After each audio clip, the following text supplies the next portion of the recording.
and why you need to develop an EV culture using good data to support the rollouts of EV buses. And we're particularly focusing on what the differences are between electrics and existing diesel fleets, and why good data is going to help you manage that fleet going forward. There is a quick link there at the bottom on the first screen if you want to go back and look at any of our other webinars, those resources are available. So on today's panel, we have Tony Alden, the Operations Director at CT4N. You want to say hi, Tony? Morning, everybody. Brilliant. We also have Sandra Rediker, the Account Manager from ViriCiti. You say hello, Sandra. Good morning, everyone. And we also have Lawrence Govender from Optare, the Aftermarket Director from Optare, the electric bus manufacturer. Good morning, everybody. Good morning. And just to let everyone know, this is going to be a bit more of a discussion webinar, so we're not going to be focusing too much on everyone presenting their own little blocks. We're going to give a short introduction to CT4N and the electric bus fleet that they've got, and then we'll dive straight into some of the key learnings. Just quickly reference why electric vehicles aren't a simple plug and play option, and why you really have to plan right from the start the deployment of the vehicles and the supporting infrastructure, and how data can support that going forward. We're also going to touch on the vehicles themselves and the infrastructure and how those interact in operation. We're going to touch on drivers and why it's really important to train your drivers and keep an eye on their driving style, and as well as to manage those drivers using these new vehicles. We're going to touch on maintenance and warranties with vehicles and why it's really good to have operators and manufacturers looking at the same data sets when they're having conversations around these things. And we're also going to touch on some summer and winter effects, which can play a really big part in the energy consumption of electric vehicles throughout the year. And hopefully I'll give you a few examples of how you can manage those going forward. So I'll just do a quick introduction to CT4N, and then I'll kick us off. So they're a private operator based in Nottingham, and they've got one of the largest, one of the oldest and largest EV fleets in the UK. Their main operating site for their electric bus is Queen's Park Drive. It was Queen's Drive Park. I think I've got that the wrong way around, but Queen's Drive Park and Ride. They've got 45 Optare Solo EVs and Versa EVs, the first of which were introduced in 2012. Those both run off 22 kilowatt and 50 kilowatt chargers, and the supply to those is a 420 kVA, or just under half a megawatt, to charge those 45 vehicles. They've also got 13 BYD K9s, and those can be charged up to 80 kilowatts. And those buses have got a supply of almost a megawatt to support just those 13 buses. Those were introduced back in 2016. They cover a number of routes, 11 routes on the local link network in Nottingham, as well as the Medilink, which links to hospital sites across Nottingham. So hopefully these vehicles have been out there, a long time, and hopefully we can get some great learning from Tony, who you can see plugging in the electric bus there on the right hand side, looking ever so young. So obviously the first things you look at when you get a data set from your diesel vehicles is, what key indicators are you looking at when you use, and typically these will be what liquids have you got on there, so what your fuel is, what your engine is, what the coolant's doing, your after treatment system and AdBlue, etc. Sandra, if I could just bring you in here, this is obviously a screenshot of the ViriCiti platform. Can you just touch a little bit about the key indicators that bus operators use this system for when it comes to diesels? Yes, thank you, Daniel. Indeed, the diesel operation is much easier to run than electric, and it's because it's pretty much plug and play. You get a bus in, you put it on a route, and it behaves usually as expected. So Normally, you would indeed look at moving part of the engine. You would probably want to know what are the levels of certain liquids, like oil and coolant levels. But also you want to look at status of other systems like the after treatment of or the low voltage battery. And if there are any problems with that, the telematics system will inform you about all the fault codes, but also about the lamp status, so that your maintenance team is immediately aware of those before the vehicle gets back to the depots. But these are usually not as critical as they are with electric bus operation there. Brilliant. Okay, and I think we'll just jump straight across into some of the data that you get out of EVs. Yes, because this is where it gets actually really interesting. You start a completely different type of game, and you will run into a bunch of new challenges. You'll probably start with the range anxiety. Operators usually face certain questions like, what is my consumption per kilometer, and how do I plan my routes and charging based on this? How does my state of charge translate to the vehicle range? How far can I actually drive if there is more traffic in the city today than it was yesterday, or is a temperature difference? When and how do my drivers recharge, and how to train them to regenerate energy where possible? Now, all these questions can only be answered if vehicles are being monitored, if the data are being gathered and analyzed. And having data about performance of your vehicles and charging stations, it really enables you to understand your capabilities real time and eventually make better decisions. Is this something that you recognize, Tony? Yeah. It's you've got there your state of charge on the section that says remaining, so you've got the state of charge. It also displays the amount of miles you've got left on that vehicle on that specific day, and that is taken over an average over a week where the vehicle's been utilised. So that is what you will have left as a state of charge. It takes away the charge, the range anxiety from both the operation side and the driver. And Tony, when did you? I think you said it was quite a sort of quite a cliff-face moment, sort of the before and after of when you got the data coming in from ViriCiti.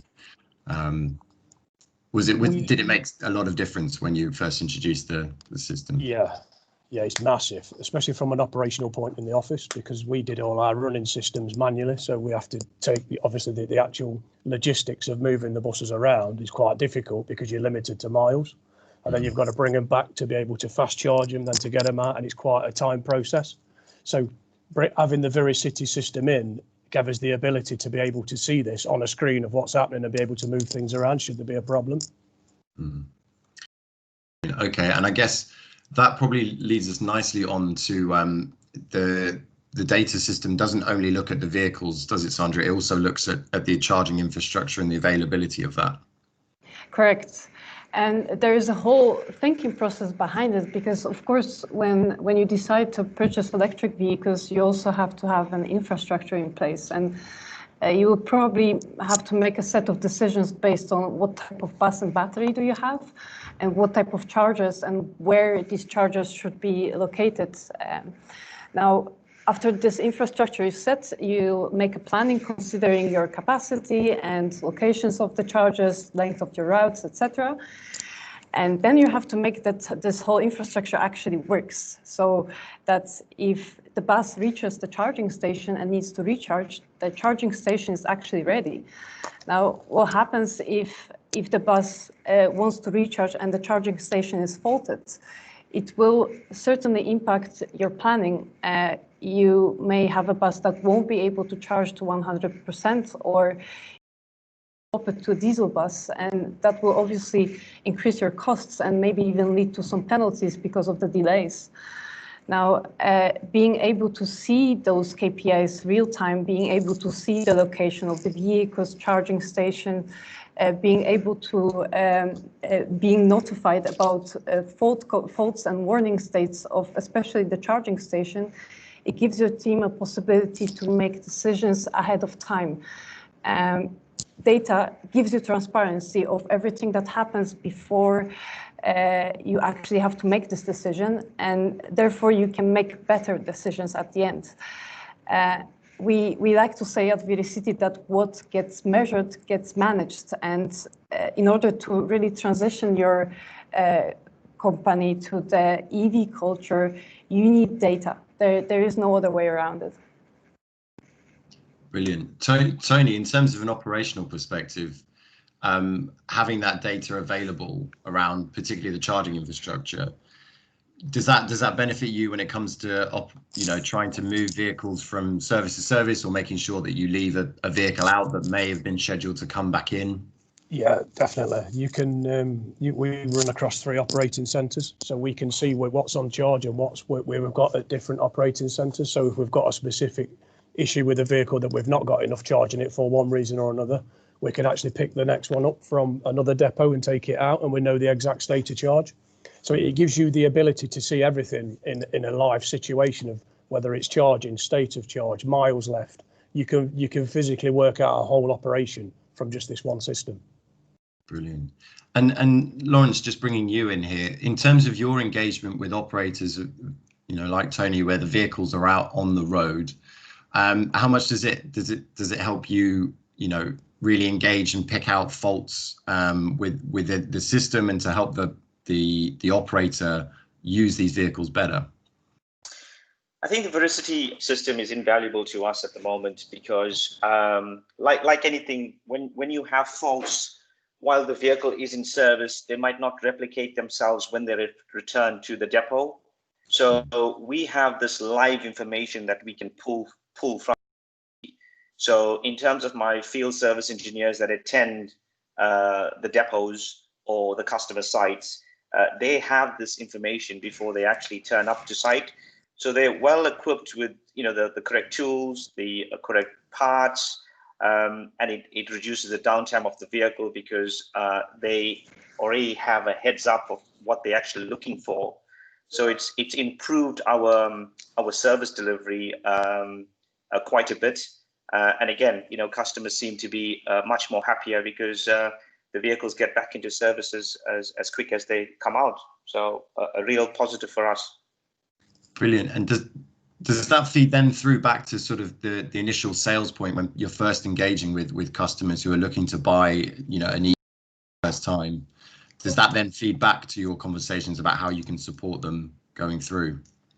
Yeah, so part of our commercial offering is obviously ViriCiti comes within our vehicle spec, and it is a tool used not only for the operators or the customers to manage their fleet, but also for us as a manufacturer to gain intelligence on vehicle performance.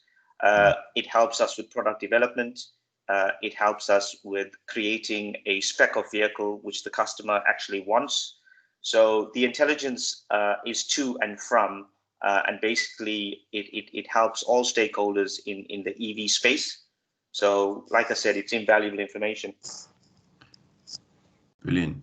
Tony, obviously infrastructure when it comes to EVs is crucial. Could you just talk us a bit about how you've got your vehicles arranged in your depot and sort of how you charge them throughout sort of a week's operation? When we set out and looked at the actual plan of how we was going to do this, the key to it is the size of the vehicle. So it's the distance between the chargers, the charger lead lengths, working out the distance and the walkways to make sure there's no trip hazards. It is right down to the bare detail that you need to look at. So basically, the actual infrastructure that you need to put in is to think of every eventuality that you would need when you actually start running the service. So it is key, to be fair. It's something that you do need to look at in very, very good detail. And part of the infrastructure that we put in the system was that if we was to have a failure of power at night, you could see this through the ViriCiti system, where if it was a charger fault, or whether it's a vehicle fault, or whether it was the actual grid. So it gives you that it gives you the information back at the point it tripped off to look at other buses to see if they had the same issue, and then you can relate it back down to a charger, a bus, or the whole infrastructure. And then sort of a battery management perspective, do you then look to set out a schedule about which vehicles you're fast charging, which ones you're trickle charging throughout the week as well? Yeah, what we would do, we would send them out as from trickle charge at night. So in the morning, everything should be at 100%. You would send them out, they'd do a few round trips on the vehicles, they'd come back, get swapped over for another vehicle. That vehicle would then fast charge up to the value of 95% because it will never reach 100 because the batteries are actually imbalanced. So what you would do, you'd send the bus out, it'd go back down, it'd come back in after its final run, would then put it onto trickle charge, which is the 22 kilowatt system. That would then put it onto 3 phases of charging. You'd get charge equalise, and then the batteries will then stow to the top to make it a complete charge. So that's balancing the batteries on the trickle charge system. Brilliant. Okay. And Sandra, we've just got a quick question that's come through from Veronica. She's asking, do you use models to predict the battery health and safety, or is it sort of real-time data on the vehicle? There are actually two parts of this. On one hand, we look at real-time data, so we track things like temperatures or voltages in the battery modules, and we can also set up specific notification based on critical states. This cooperation between the operator and the manufacturer gives us really in-depth information about which states of battery are critical to inform operator and the OEM about. Now, on the other hand, and this is something we are currently developing, we are now diving really deep into battery health analytics. This will be something that will make real-time predictions about current battery state of health and give you more insights about for how long you can still use specific modules. Brilliant, thank you. Tony, just going back to you and sort of looking at the depot operation of this, before we touch on drivers, obviously you have people on the ground actually plugging these vehicles in. Was there a big learning curve there for people, or was it fairly comfortable that, you know, they had to plug in the vehicles at certain times? And is it a purely manual operation, or is there some sort of, you know, smart charging and scheduled way of charging different vehicles in the depot? It purely is a manual process. To be fair, we never really suffered with that, because what we did when we first got the first 4 vehicles, we kind of handpicked 4 drivers that was going to give us the feedback and help us to work alongside the procedure side of it and all the other stuff. So we kind of picked the drivers that would give us the constructive criticism as well as the driving side of it. So we put all the procedures in place working alongside Optare with the correct way of doing it, because there is a procedure to follow so you don't damage any components or make the vehicle with spoof faults, if you like.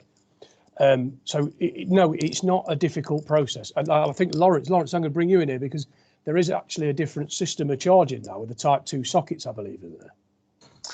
Yeah, this and again, it all depends on the type of chargers people are using. So our new development product, the EV Metro Decker, different operators will choose different charging infrastructure in terms of the charger. So there might be a slight change in process on how you put that vehicle on charge, not significant, but just a slight. I think Tony's made a good point. I think in terms of making sure that the process is buttoned up and you have some kind of feedback from either the people that are putting on charge or the people that are driving the vehicles are very important. We have seen some challenges out in the operator space where there's been a fluctuation of staff that's charging vehicles. So some of the knowledge is lost.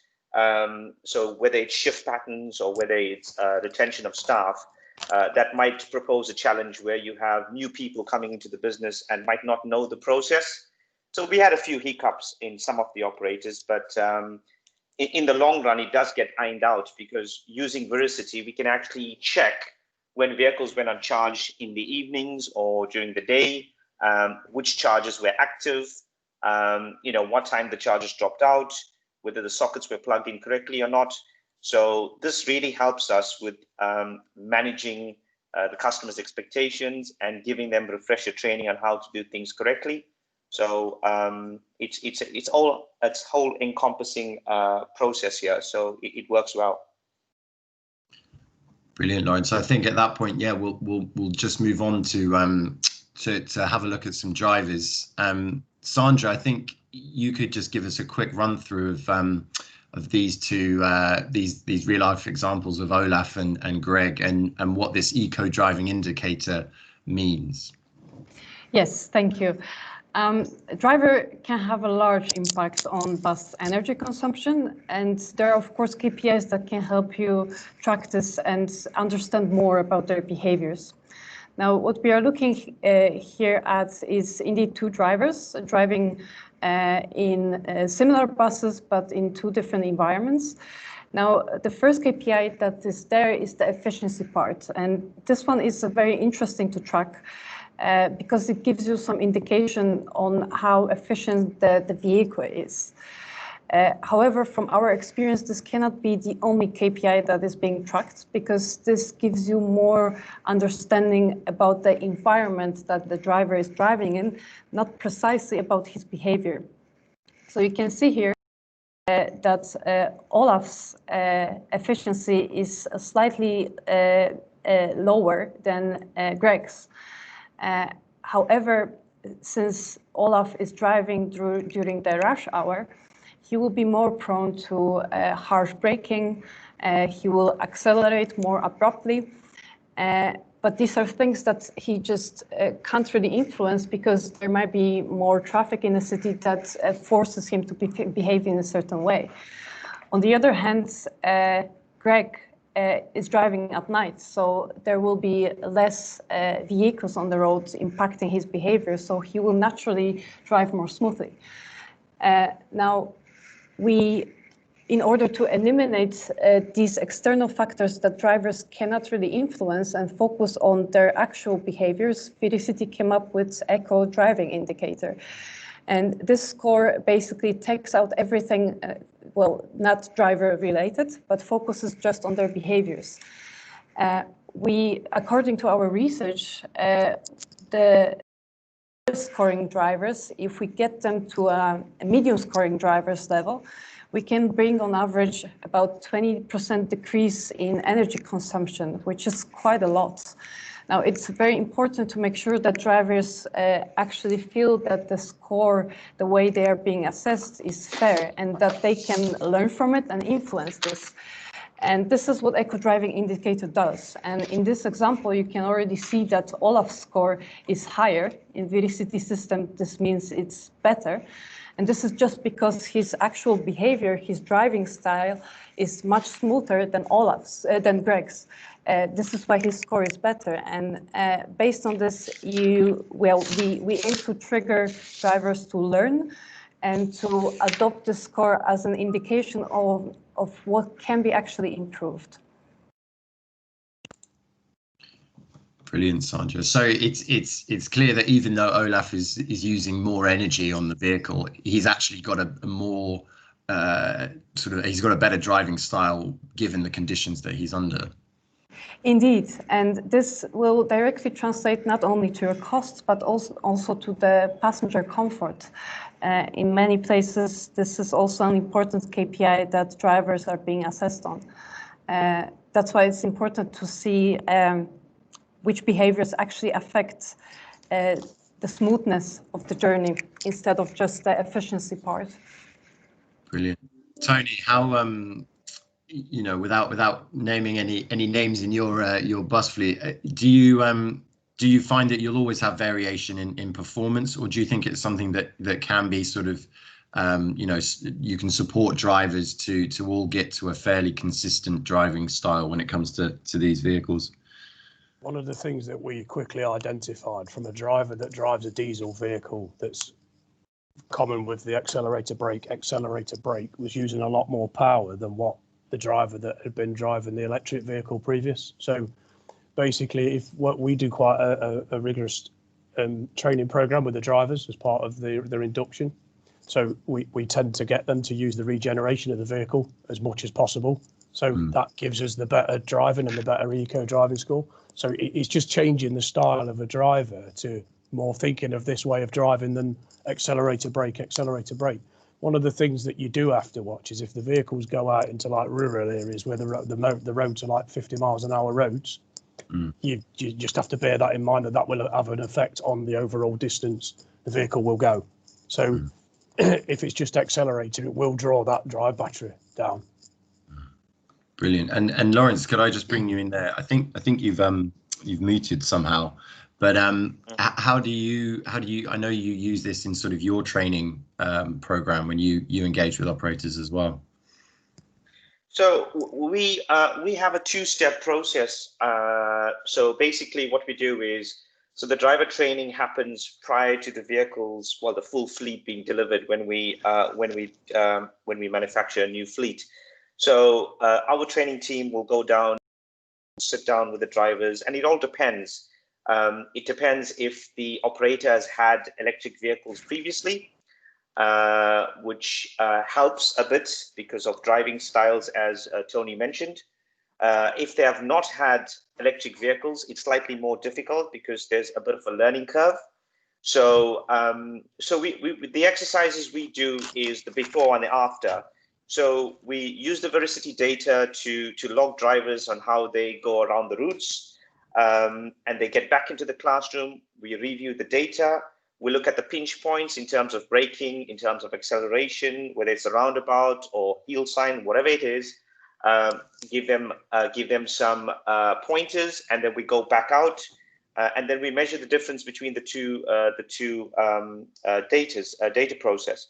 And it has significantly helped drivers understand how consumption is affected by whether, using your regen in the correct manner, braking in a correct manner, and not using it basically like a diesel vehicle.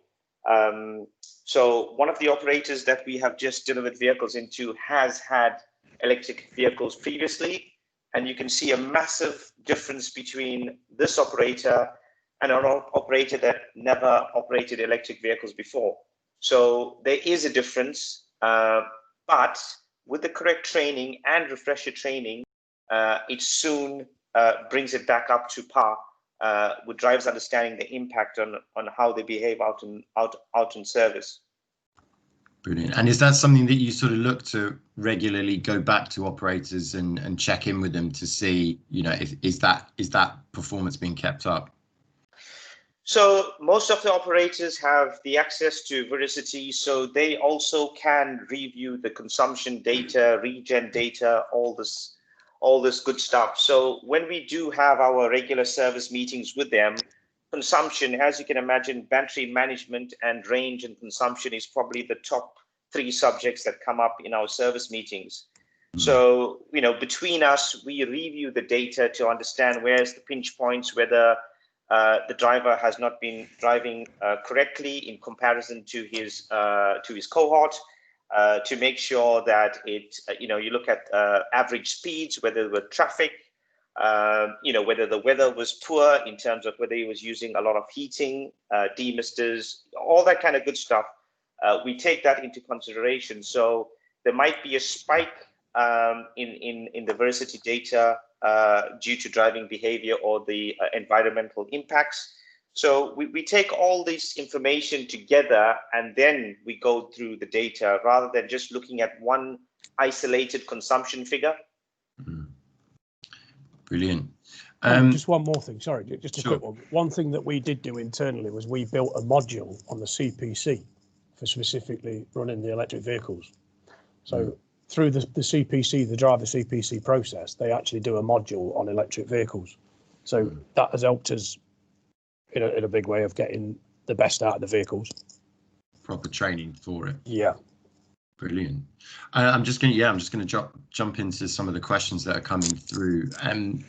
Sandra, we've got a question around does the eco driving, is that purely a driving style indicator, or does it actually link to whether or not you're adversely affecting the battery, for example, and the actual vehicle components, or is it specifically just a performance rating? This is specifically a performance rating. Here we look at behaviors. So, for instance, how the braking pattern looks like, how the acceleration pattern looks like, how does the bus take corners. So all these little items that indicate how quickly the vehicle is moving through the space. But the score doesn't only imply that. We not only check how a particular driver behaves, but since there are certain areas in a city that may force drivers to behave in a certain way, we also look at behaviors of other people that cross specific points on a map to compare them with each other and to, classify the score in a way that also reflects that environmental impact that they cannot influence. Brilliant, thank you.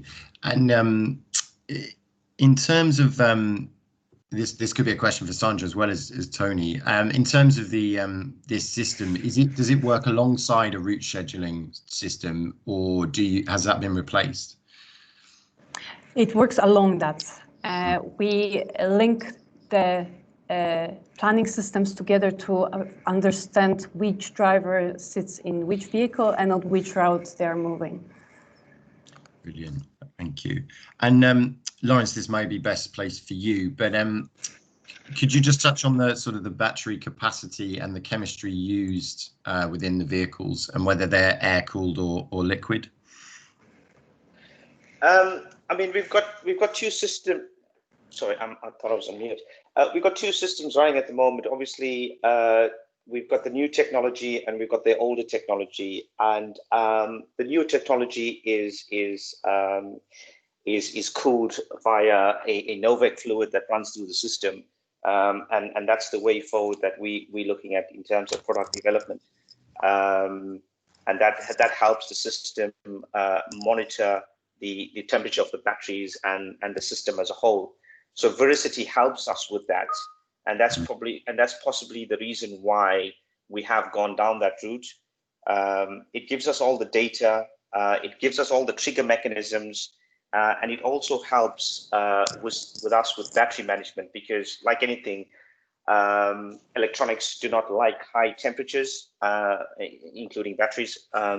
So it's quite important and imperative that we do monitor the temperatures, and we have the sensors within the battery packs, which ViriCiti tap into. So we have visibility of temperatures, live information all the time, and we got a snapshot that we can go back a few days, few weeks, if there was any underlying issues on those vehicles. Brilliant, thank you. I think that probably leads us nicely on to our next key topic around vehicle maintenance and warranty. And I think sort of all three of the participants probably agree that it's the fact that you've got the operator and the OEM both looking at the same data when it comes to discussing maintenance and warranties. Yes, from our perspective, it is brilliant to have both OEM and an operator looking at the system, because this gives an opportunity for the operator to learn from the OEM what are the best practices. And it also gives the possibility to an OEM to be warned about some critical states, like voltages being too high, or batteries not being equalized during the night, or the temperatures that are of average in specific modules. I think being able to have these warnings immediately when these events occur, it gives the possibility to develop best way to manage the vehicles and improve the relationship between the two.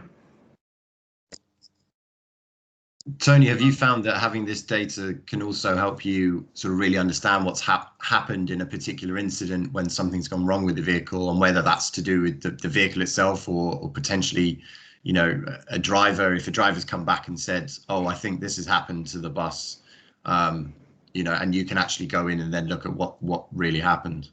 Yeah, Lawrence is correct what you said earlier on about the system's invaluable for that, because you can actually go back and look at what's happened. So to try and replicate I think Lawrence, you'll agree with this, that trying to replicate a defect on these is quite difficult in comparison to the diesel, because the elements of the way the system works, it's quite complex. Yeah, I mean, you're right, Tony. I mean, you know, the CAN system is quite a involved system on these vehicles, and trying to replicate it out when the vehicles cool down or the vehicles back at the depot without simulating the driver behavior or the driver operation, it's really difficult. So what we can do is we do take timestamps, and this is important when we get feedback from the operators. So if their operator examples tells us that the vehicle has issues at, I'm making this up, at midday or lunchtime or whatever, we then have a timestamp that we can go back and look at what that vehicle is doing at a certain point of the day, and then we equip with information to diagnose it. I think the comparison with diesels is basically is just that you can't have the access that you have with ViriCiti. ViriCiti taps into the CAN line. It has the access to the sensors, and you can actually see what the vehicle's doing, the regen, and all the good stuff, which you can't physically check while the vehicle's back at the depot. So that's really, really good. It plays a huge part in the battery master system as well, don't it, Lawrence, with regards to battery faults or with anything to do with battery modules? Yeah, and yes, and part of the development work that we have done with the battery manufacturers, ViriCiti has helped us, because in terms of faults, in terms of longevity of the batteries, in terms of performance, this information can be pulled, and our battery manufacturers use ViriCiti to monitor their batteries on our vehicles as well. So apart from us using it, our battery manufacturers use the system as well. So it's all about learning and the intelligence that comes out from this information in order for us to make it a better product, not only the batteries, but the vehicle as a whole. Brilliant. Okay, we're getting quite a few questions through. We've got Scott Pearson from Newport who's asked, have you found any initial cost savings that have come through because of this over the years? The major components is the cost, the actual and the battery side of it, but the routine maintenance stuff, yes, there is a saving to that. And that's, yeah, and in comparison to diesel, presumably as well, you've got a lot less things to check and replace. Yeah. Brilliant. And are these, have you replaced the batteries on the older versions, the 2012 ones? We've replaced the module because we haven't had a complete replacement. The one thing that the ViriCiti does is very, very clever at. It will identify where there's a module that's not working, or a cell in a battery, which means the battery will have to be changed. Sorry, but we've not had to change a complete pack. It has been the odd battery here and there, so they are reliable. Brilliant. And obviously, you know, changing a module is a lot cheaper than changing a whole battery. Yeah. The key to it, Daniel, is the battery management system itself, how you charge it. And like Lawrence says, it's getting used to the routine of how you charge your vehicles in order to get the optimum out of the battery. So if you're consistently fast charging batteries, the longevity of the battery will be halved. You need to make sure that you do the charge equalizing stage at night on the trickle charge system in order to bring the batteries level. Brilliant. I think that's probably a good time. We're getting a few questions about temperature and data as well. So we'll probably look to just move on to our last key topic, which is obviously summer and winter. And I've used your quote here, Sandra, what gets measured gets managed. ViriCiti has published a report recently looking at the impact of temperature on energy consumption. Could you just talk us through this, Sandra, quickly? Yes, ViriCiti doesn't only measure and looks at vehicle data per operator, but we also sometimes gather those data anonymously and come up with reports. And this is one of them, where we looked at 100 vehicles in a period between June 2019 and March 2020. And the impact of temperatures on the vehicle consumption. What we did was breaking down temperatures into 3 buckets. So that cold temperatures are between -10 to 14 degrees, hot between 20 to 29 degrees, and normal temperatures are basically everything in between. Now, if you look at the table here, you can already see that we concluded that the biggest impacts, the biggest difference in consumption between normal temperatures are between normal and cold. So whenever temperatures drop, your consumption will be higher, and this will directly translate to the mileage. You will be able to drive less, and that means, well, this needs to be considered when planning vehicles, especially in winter months, but also during the summertime. I think it's not only the vehicle itself, but also the charging process that should be considered here. And I think Lawrence can fill me in here. I think batteries also have specific temperatures that they prefer to be charged in. Now, this is a very short summary. We have more details and I can provide the report to those who are interested. You can contact me via an email after here. Brilliant. And I think, Tony, you've mentioned before about how you effectively plan for that winter day, that worst winter day when the energy consumption is going to be worse. Is that right? Yeah, we rapidly realised that the temperature was going to affect the miles. So we basically put the mileage into the running times for the summer and the winter. So there is no difference. We just run it to that limited amount of miles and then bring it back. So we don't suffer anything, but if it is something that needs to be put in to when planning the logistics of moving these vehicles around, that you may lose miles, or you will lose miles in cold weather. Mm. We was experiencing that, David, at around about -2 or -3. Okay, so once it gets below 0, that's when it really starts to kick in. Yeah. And the ironic part of that is that we've got obviously a garage side of it, because some of them are charged outside. The ones that was inside the garage, there was a massive difference in running times to the ones that are left outside. So you could physically see that on the ViriCiti system. Brilliant. And obviously with these early electric vehicles, you've had diesel heaters on them, haven't you? Yep. To enable you to compensate for that.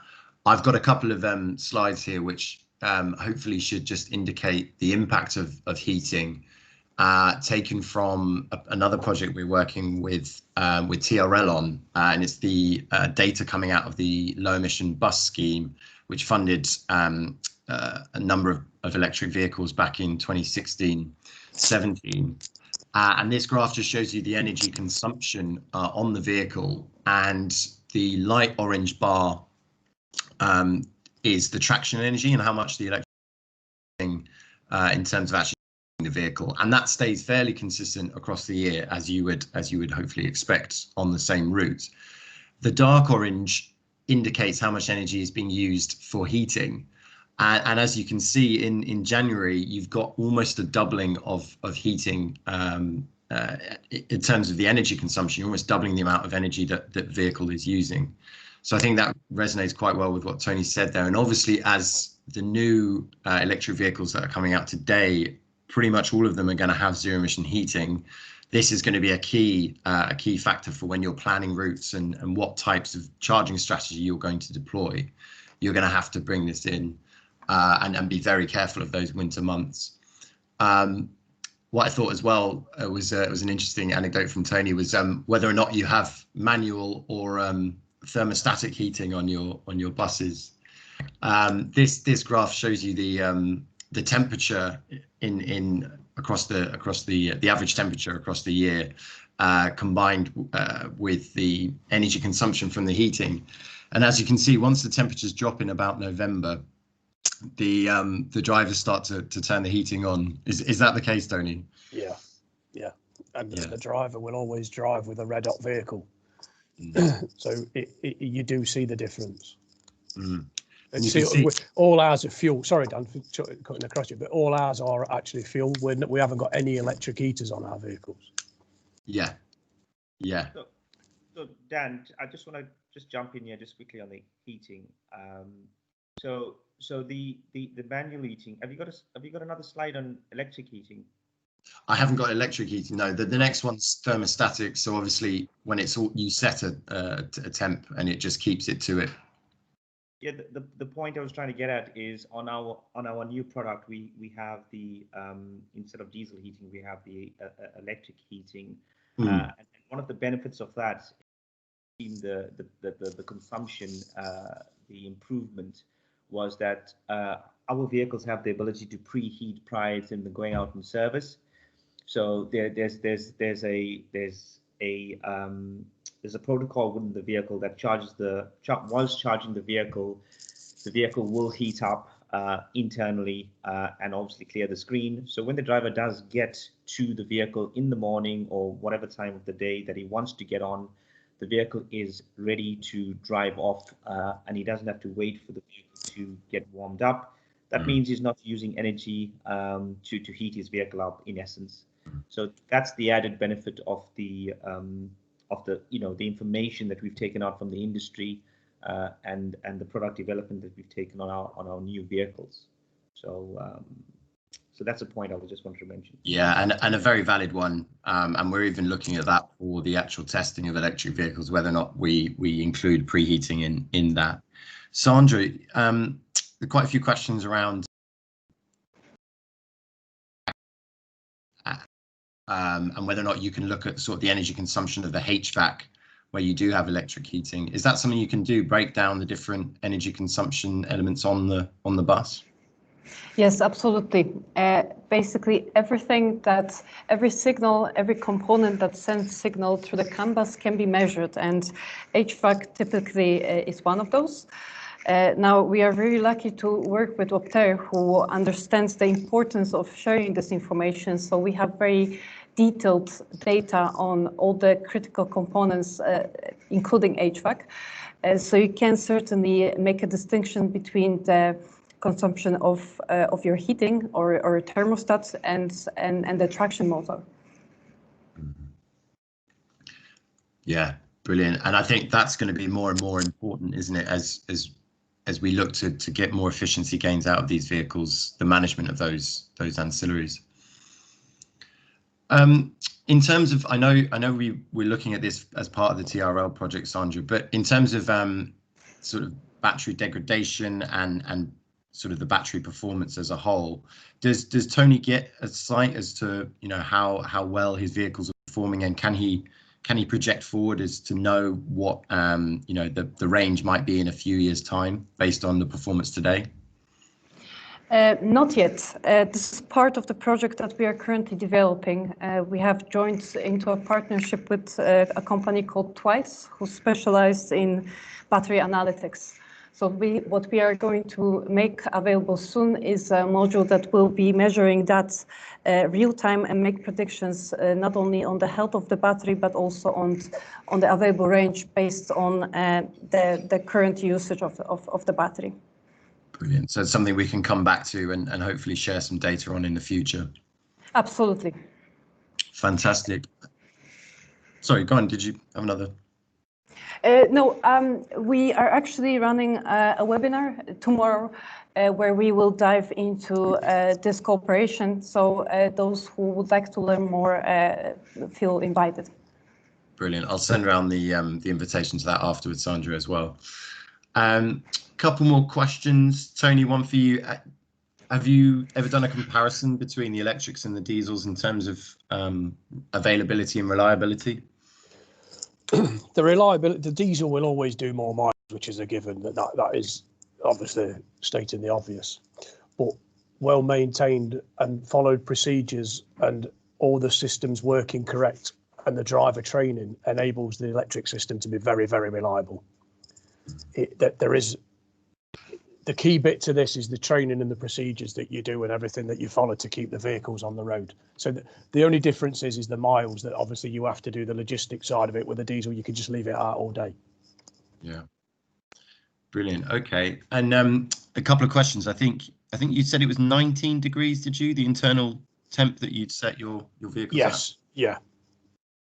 Brilliant. Okay. And Sandra, do you know if they there's a link between the battery management system and the climate control system? Will it automatically, turn down the temperature if the battery is running low, or is that something that has to be done manually? I am not sure if I can answer this question. Technically, it should be possible to switch this on and off via a telematics system. We can potentially set something like this up, but I had not seen this being done yet.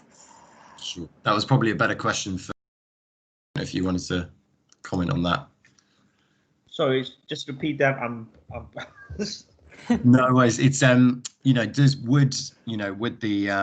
the bus automatically turn down the temperature if your bus, say, has less than 10% energy left in the battery to save range effectively? Is that something that you look at all? Yeah, we have the ability to control the heating depending on SOC, and that's part of the spec that the operators or the customers will spec out. So we have that ability, and it all depends. And like Tony said, I think it's about when you are running operations, the challenge is the range and getting around your routes without losing your SOC. So for some customers, they don't mind having it uncontrolled, but some customers that want to squeeze out the last mile, they have that ability to control that heating. So brilliant, thank you. And just touching on the preheat, there's a question around is the preheat done unmanned, or is there, would the driver sort of get on the bus first, warm it up, sort of supervised? No, so this is unmanned. This is automatic. So it works on battery SOC. So obviously the priority while the vehicle is charging is to charge the batteries. So the demisters or the heating of the vehicle will only kick in when the battery has come to a threshold of SOC, and that's when the heating will come in. So the answer is it's automatic, and you don't need a driver to operate the heating. Brilliant, thank you. I take it there's no risk of fire issues with that at all? That's something that's been looked at? Yes, absolutely. I mean, these vehicles have been out in service for a long time. We've trialed it with various customers. We don't seem to, I mean, the only complaint we've had is the vehicle is too hot when they get in. So drivers. So that's brilliant. Okay. And I think there's also a quick question about sort of cost comparison between diesel MPG and kilowatt hours per mile. Is that something that Optare sort of would do when you engage with a new customer? I think from our point of view, Daniel, what is we do a total cost of ownership, which is a whole life cost, diesel versus electric vehicles, which rather than compare MPGs, we do the whole life costing, which in terms of budgetary for the operators and customers, that's what they actually use. Because the whole life cost actually gives you an overview of your asset across 10, 15 years of operation.